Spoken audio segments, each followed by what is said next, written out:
The unwillingness to accept responsibility for the upkeep of one's physical well-being is an assault on the marital covenant.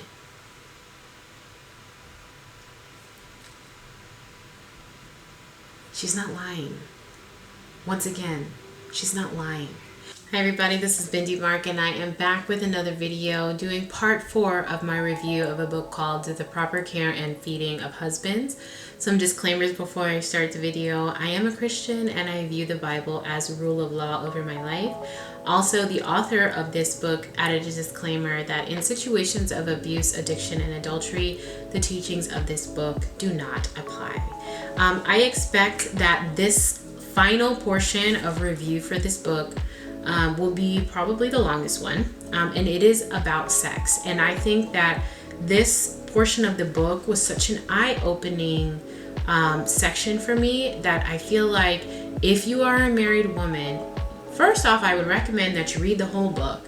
But if I had to recommend one portion of the book more than anything else, it would be the portion on sex, because what it brought to my attention is that women and men look at sex so differently. And women and men think about the meaning of sex differently. And the way that women think sex matters to men is largely different than the reality of how it matters to men. And this section of the book opened my eyes to that. And so I'd like to start reading actually some highlighted excerpts from this portion of the book. After marriage, and definitely after having children, too many wives contract the Frump syndrome, the symptoms which include wearing flannel pajamas and socks, or sweatpants with oversized t-shirts to go to bed instead of some girly thing with lace, not shaving their legs or grooming their nails, not washing, styling, or even combing hair, taking off instead of freshening up makeup from the day just before your husband comes home, using the toilet with him in the room, not making an attempt to smell sweet with a little perfume or body oil, and never putting on sexy outfits in front of your husband. I thought that this was really important to point out, especially when she was saying that after children, wives start to do the Frump syndrome, wearing their pajamas and socks all day, oversized t-shirts. I remember one time I was in college, I was not married, and I was at some, I don't even know what the talk was about, but it was it was just a bunch of students, and they just had like adults coming in and talking about, I don't know why they were talking about relationships. I don't remember the context of it, but I remember a husband very honestly shared how at one point he had to have a conversation with his wife, who was a homemaker, and he was working in corporate America, and he had to tell her, you know, it's really difficult for me to go to work and see women, beautiful women, having put their best foot forward, groomed, perfumed, hair and nails done, clothed beautifully, dressed to the nines, and then come home and find my wife in the same clothes that I left her in that same morning, which was also the same clothes she went to sleep in last night.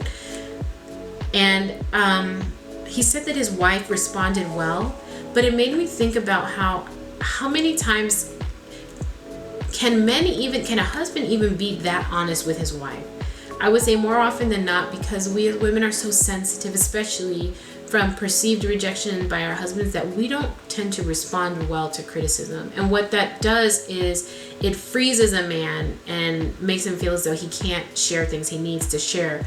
But something like that is something that you would want your husband to tell you, because he's literally sharing, hey, it's not helping me in my earnest efforts to keep my eyes for you and only you, when you are not doing the bare minimum to demonstrate your natural beauty.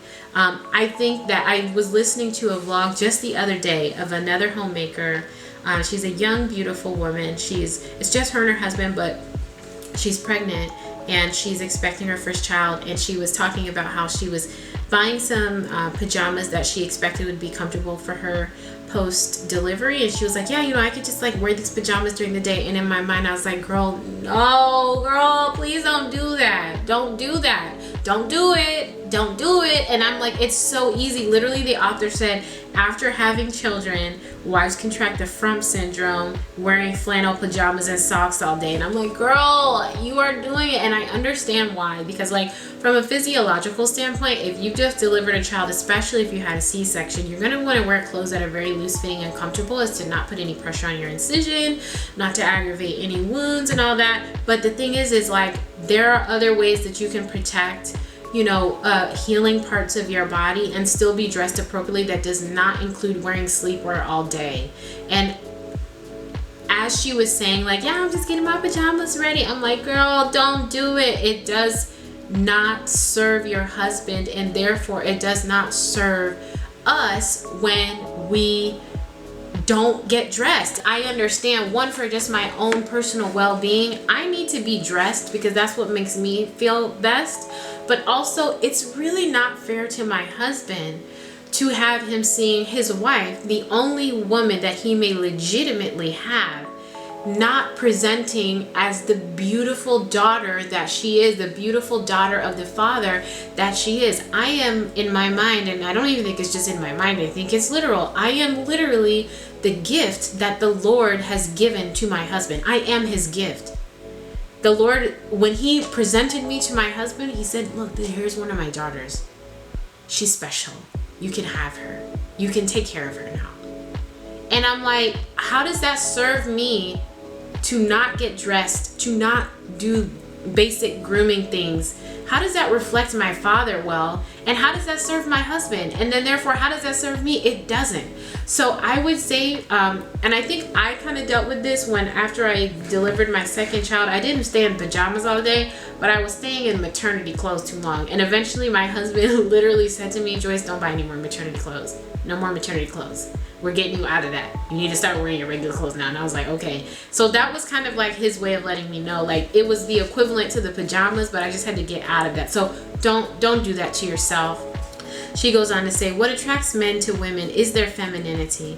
And femininity isn't only about appearance, it's also about behaviors. Looking womanly and behaving sweetly and flirtatiously are gifts wives give to their husbands. This gift communicates that the husband is seen as a man and not just a fix-it guy, the breadwinner, or the sperm donor. And if it's romancing a wife is hungering for, presenting oneself as an appealing woman will get more romancing than presenting oneself as only a child care worker, a house cleaner, or the other wage earner. I think that this is a truth that when we are courting, we instinctively understand to behave womanly, to present ourselves as appealing. And I'm not talking about immodesty. I'm not talking about sharing your body in ways that the Lord would deem are sinful. But what I'm saying is more of what I was talking about before, where the Lord would present you to your husband and say, this is one of my daughters. Look how beautiful I have made her to be. I'm giving her to you. In the same way that when your husband looked at you and was like, wow, she's beautiful. What elicited that response to him was not being dressed like you don't care, was not just being the housekeeper and the child care provider. It was, you're a woman. You're a woman in all of your feminine glory. You're a woman in the way that only God could design a woman. We would do well as wives to remember that before we are a mother, before we are any of those things, we are a woman. God created us to be woman. And there's unique influence and power in that. There's unique beauty in that. And we would do well to always play to that aspect of our identity. That before we are the housekeeper, before we are the cook, before we are the child care person, we are the woman. All right, moving on. There are two important issues in Kelly's letter: appreciation for what one has, and the realization that giving begets getting. And it needs to be emphasized that the most important thing a wife has to give her husband is herself. Therefore, that self needs to be taken care of and then shared. That a wife cleans the house or drives the kids all over town or argues a big court case is all wonderful, but it's not giving of herself to her husband. While fulfilling the obligations and responsibilities of taking care of the house and family is an essential part of giving in a marriage, other folks could be hired to do it. The real essence of giving is more intimate, sensitive, and vulnerable, and up close and personal.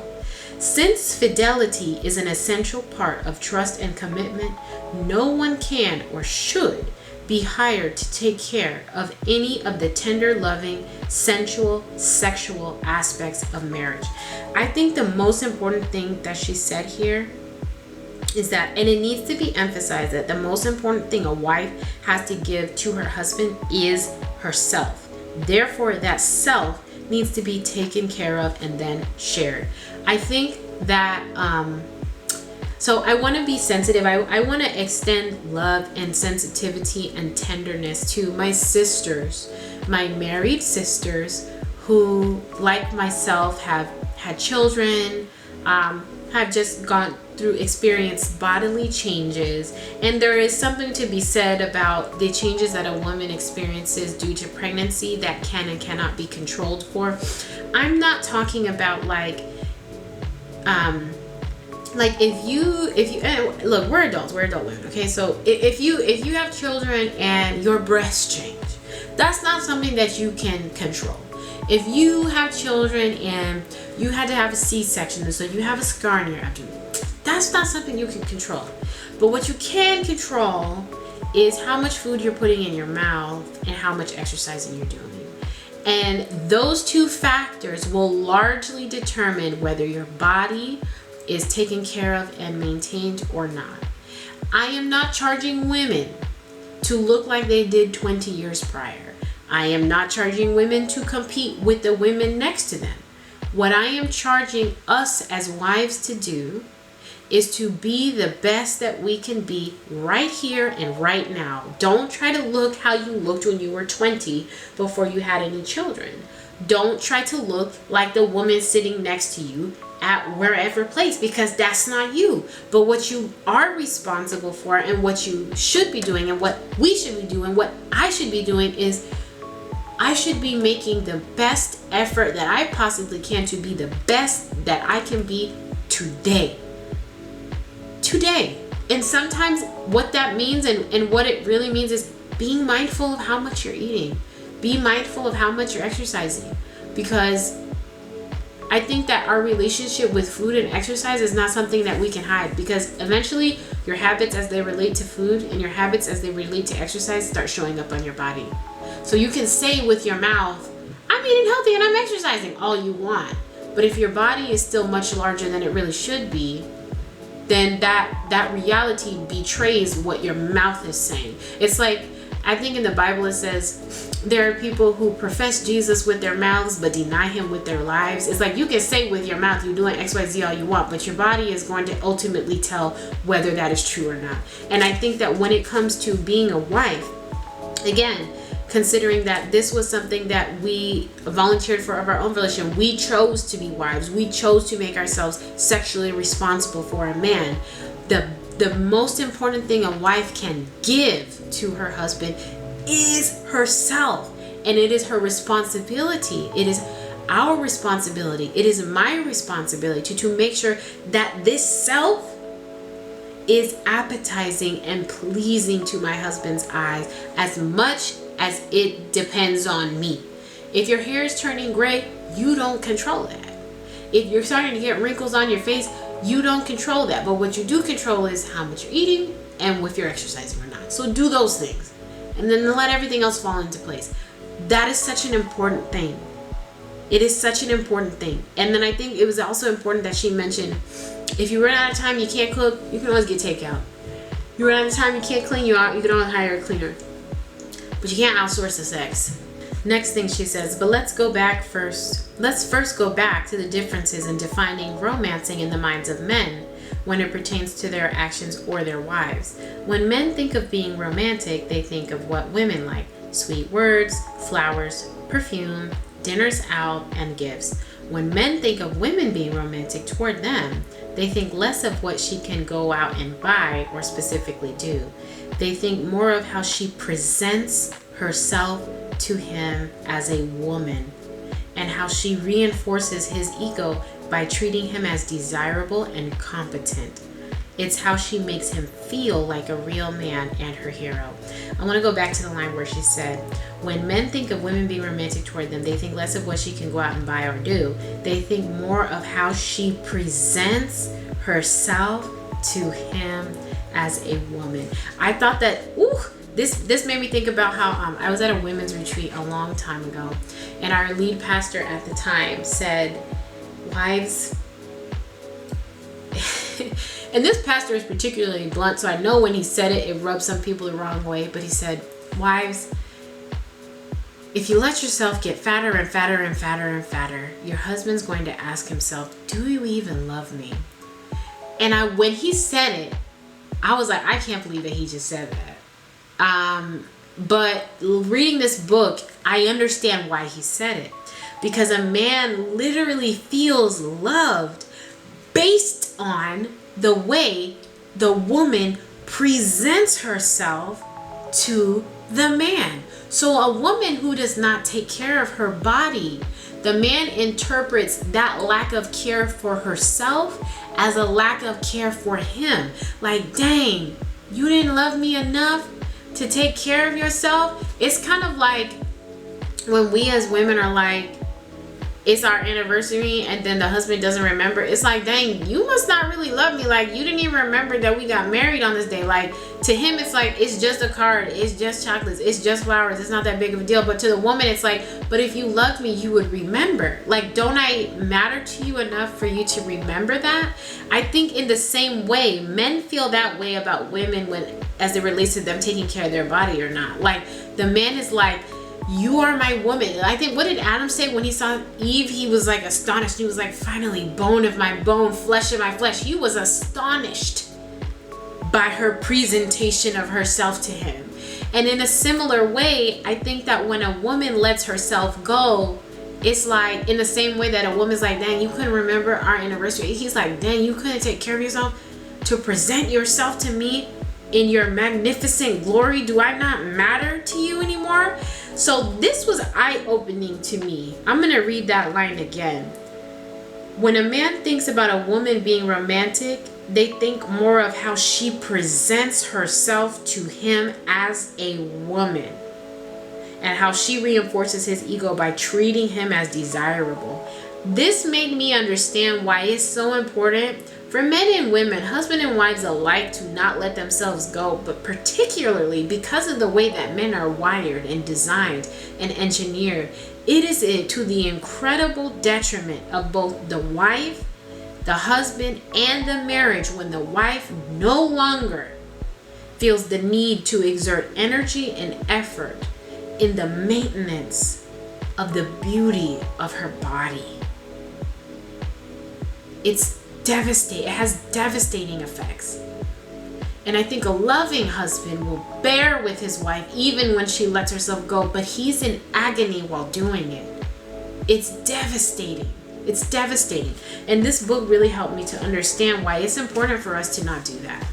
Moving on. Almost every man this is a quote from a man. Almost every man I've ever spoken to is not infatuated with big breasts, even though women are. They don't find attractive the terribly skinny models featured in women's magazines. They like normal, naturally shaped women like Jennifer Lopez or Marilyn Monroe. They like women who are naturally attractive, what many women would consider plain looking. Men generally don't like a lot of makeup. What many men are concerned about is if their wives let themselves go, gaining huge amounts of weight. Men actually find their wives' bodies attractive, though even when they carry a little extra weight. Husbands have an intrinsic need to enjoy their wives' bodies visually for their emotional well-being. And both men and women have a responsibility to keep their appearance up within reason. I think that this is a perfectly reasonable statement for this man to make. I think this is what I was talking about more before when I said that men are designed and wired by God. He's saying it in his own way. Husbands have an intrinsic need to enjoy their wives' bodies visually. They have a need to enjoy the view of their wives, not just the physical experience of their wives, but they have a need to enjoy the view, which is why a woman taking care of her body isn't just a nice thing to do, it's a necessity. When you have chosen to be a wife, when you have taken on the responsibility that is a husband, you are simultaneously signing up for the responsibility of the maintenance of your body. Letting yourself go is not an option. And again, I want to be clear. I'm not talking about the natural effects of aging, your hair turning gray, your face becoming a little wrinkled. Like, I'm not talking about that. I'm talking about taking the responsibility to manage a diet and to follow an exercise plan. That's your responsibility. When in terms of like home buying, you know, they say we need to have and a nice to have. Taking care of your body is not a nice to have. It's a need to have. It's necessary in marriage. It's a requirement. It's a requirement. Moving on, the author says, in reading all the letters from men, I was struck by their depth of sensitivity about the issue of women's appearance. It wasn't an impersonal animal reaction as it is with women. As it is with women, the men don't personally know. It was a deeply personal one. The wife's comfort with an appreciation of her own body and femininity and her willingness to share that with her husband actually fed his sense of well-being, his feeling of being loved as a husband and valued as a man. She continues, Shahina, a listener, wrote about her sad story of divorce after 10 years of marriage. Her husband left her, complaining that they had so little time together because she was over involved with her mommy and daddy, and he no longer found her attractive. It seems she had gained a tremendous amount of weight by eating too much and exercising too little. I can bet that the reaction of most women upon reading that is to get their hackles up and proclaim her husband as shallow. Frankly, that hostile reaction itself demonstrates a shallow self-centeredness. The impact on our bodies of natural aging, illness, pregnancies, and so forth is a simple fact of life. The inability to accept these realities betrays immaturity or worse. At the same time, though, the unwillingness to accept responsibility for the upkeep of one's physical or emotional well-being should be met with consternation by a spouse because it is an assault on the marital covenant, and the disregard of the unique feelings and needs of one's spouse is a selfish insult. I thought she put it perfectly when she said, the unwillingness to accept responsibility for the upkeep of one's physical well-being is an assault on the marital covenant.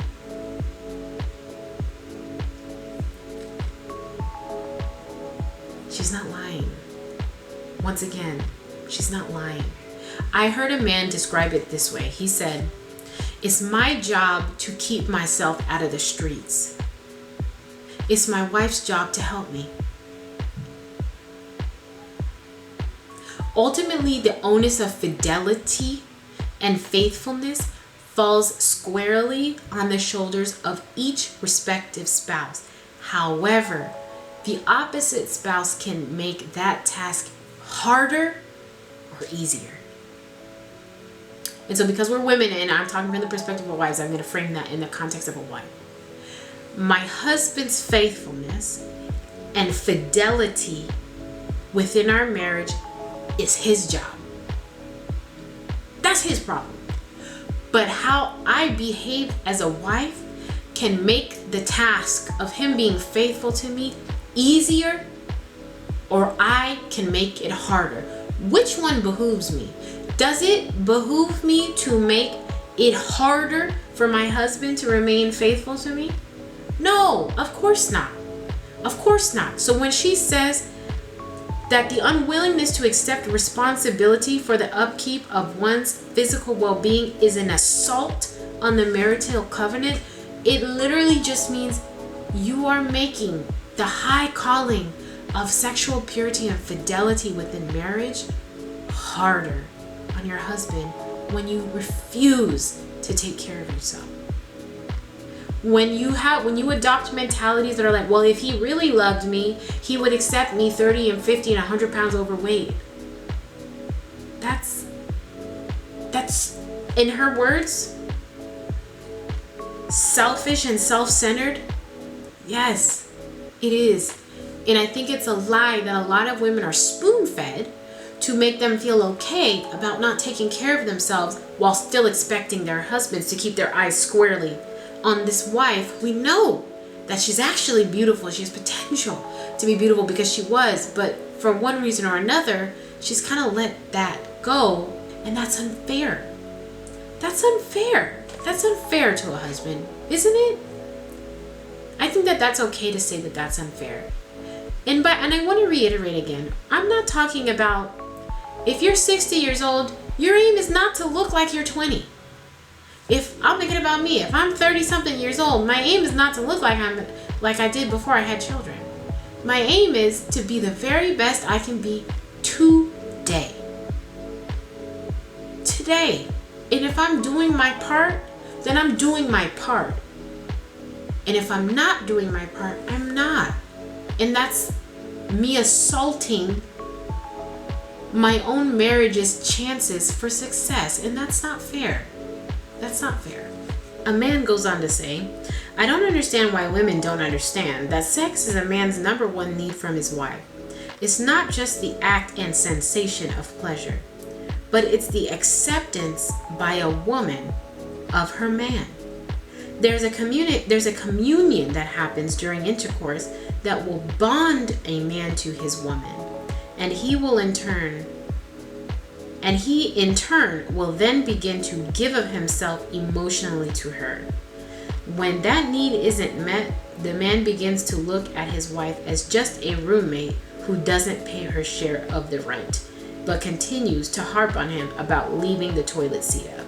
This line was particularly eye-opening to me. He said, it's not just the act and sensation of pleasure, but it's the acceptance by a woman of her man. Quite literally, a man feels, per this quote, emotionally accepted. You belong here. You are loved here. You are cherished here. You are valued here.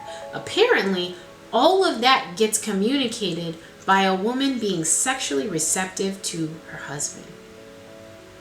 The more I understand about how sex plays into the psyche of a husband, the more I don't understand why a woman would reject her husband's sexual advances, myself included. Like, in the past, there were times where I was just like, I'm so tired, or dang, he hasn't again. And I'm just like, had I known what I know now, I would have never done that in the past. I would have never done that in the past.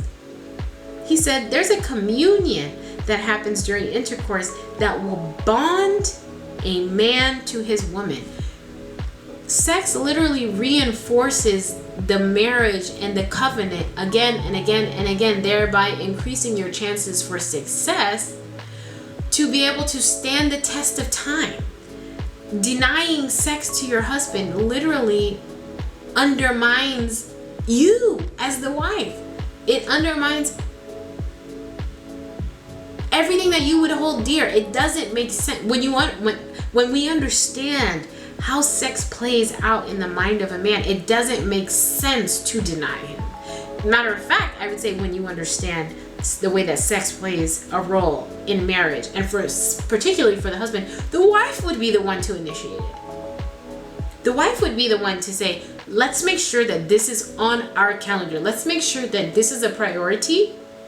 In the same way, this is like sharing personal, but I think it's worth mentioning for the practicality of the fact that, like, it's marriage and it's life. Every morning, like, I have priorities to read my Bible every day.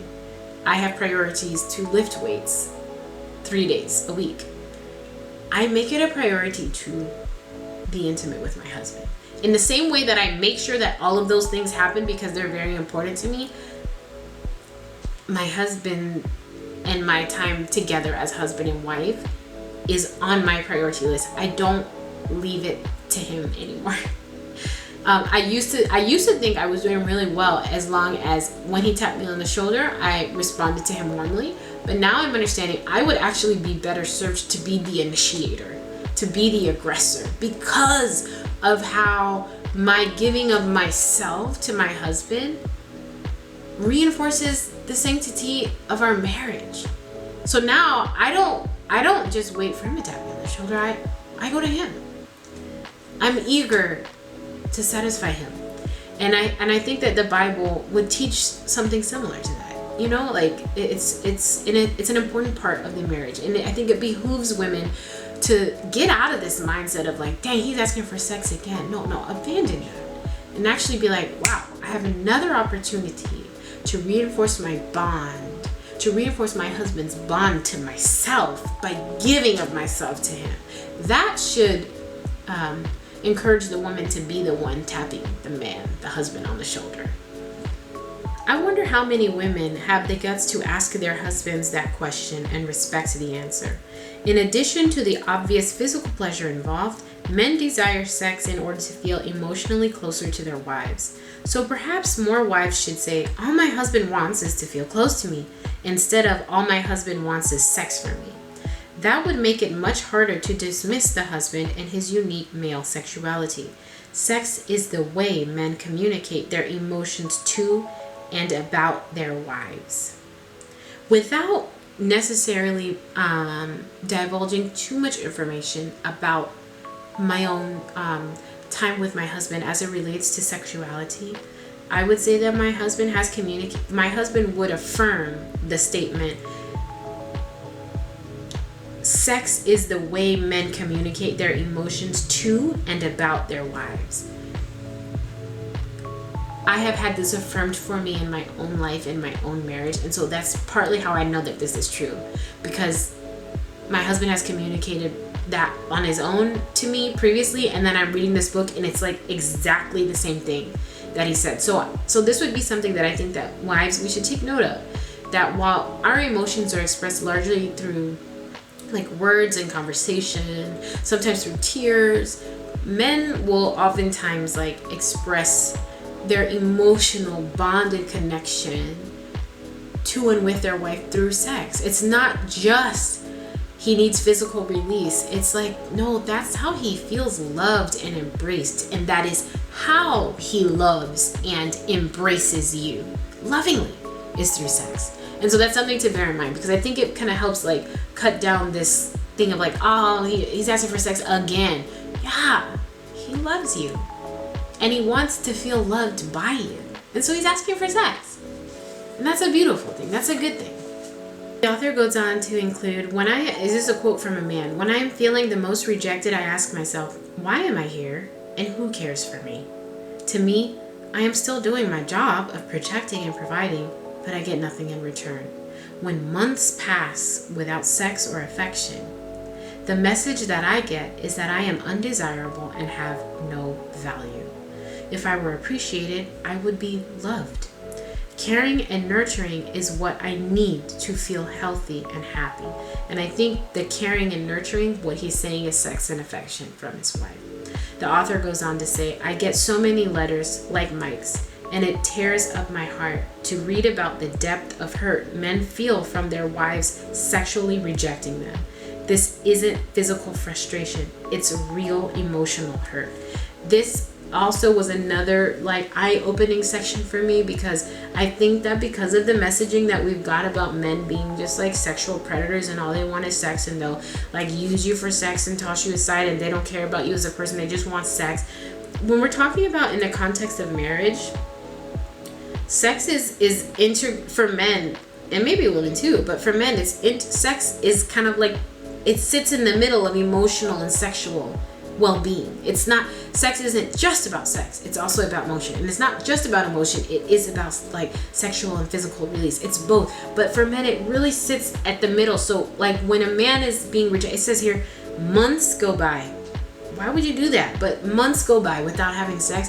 It leads to sincere feelings of not only sexual rejection, but emotional rejection from the wife. Just as the man needs to feel appreciated and approved of and loved. He gets those things, feeling appreciated and approved of and loved by his wife being sexually receptive of him. It's like the sexual acceptance of him is the evidence of, oh, she appreciates me, she approves of me, she respects me. That her allowing him into herself is the thing that proves to him, I'm loved here, I'm needed here, I hold value here. I didn't understand that. I really thought that it was just about physical release for men. Apparently it's not. It's much more emotional than that. It's much more emotional. The last thing I wanted to close with is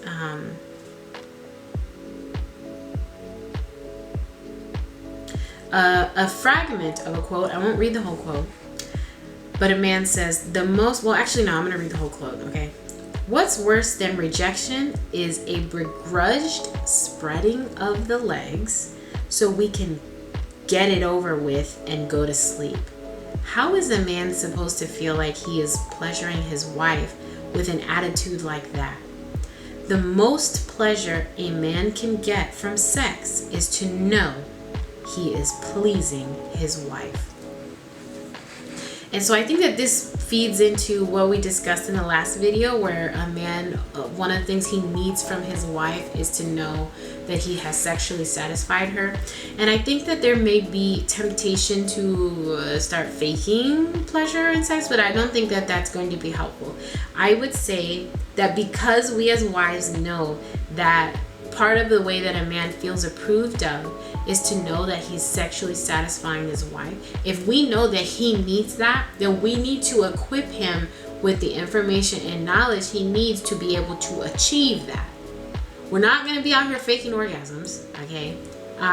But if there is a bit of a disconnect between sexual interaction and sexual climax with your husband, then there needs to be a conversation, and this should be comfortable to have that conversation about what do we need to do together to have this be a mutually satisfying experience. And once that code is cracked, so to speak, then he will have the information he needs, the knowledge he needs to bring you to full and complete satisfaction sexually, and you should express that. You should be enthusiastically engaged with him during sex. You should verbally affirm him. That was very satisfying. That was great. However I don't know what language y'all want to be using, but like whatever you gotta do to let him know that he did a good job, do that. Because that is something that he needs to feel like, I have done my job as a man. My wife is well pleased with me. Equip him with the information and knowledge he needs so that that can be true. Don't fake it. In a way, teach him or learn with him what it takes for this to be a satisfying experience for the both of you. So anyway, that was a long overview on this chapter about sex. There is much more that this book contains, but I am going to let my mini-series end there. This has been such an enjoyable read for me. I have learned so much from it. Despite some of the challenges in reading this book, as I mentioned previously in other reviews, her tone is a little bit insensitive. There's a little bit of profanities in places in the book. I do find that this book is wrought with practical wisdom on how wives can best maneuver and manage a marriage and a husband, and how to really best support and love their husbands, so that in turn their husbands have everything they need to. I mean, the Bible would say that a husband is to love his wife to the point of giving up his life for her if necessary. And I'm understanding that much of what this author has gone over in this book is the very things that brings a man to a place where he would willingly lay down his life for his wife. And so there's so much truth and wisdom in this book, and I think the only regret I have is that I didn't read it sooner. I wish I would have read this during my engagement. This would have been incredibly helpful to me. But I do want to know what you guys think about this book. What are some of the things that have been helpful? If you are a woman that's engaged and soon to be married, or a woman who is looking to be married, what was the most helpful thing that I discussed as it relates to sex written by this author? As always, thanks for tuning in, and I will see you next time.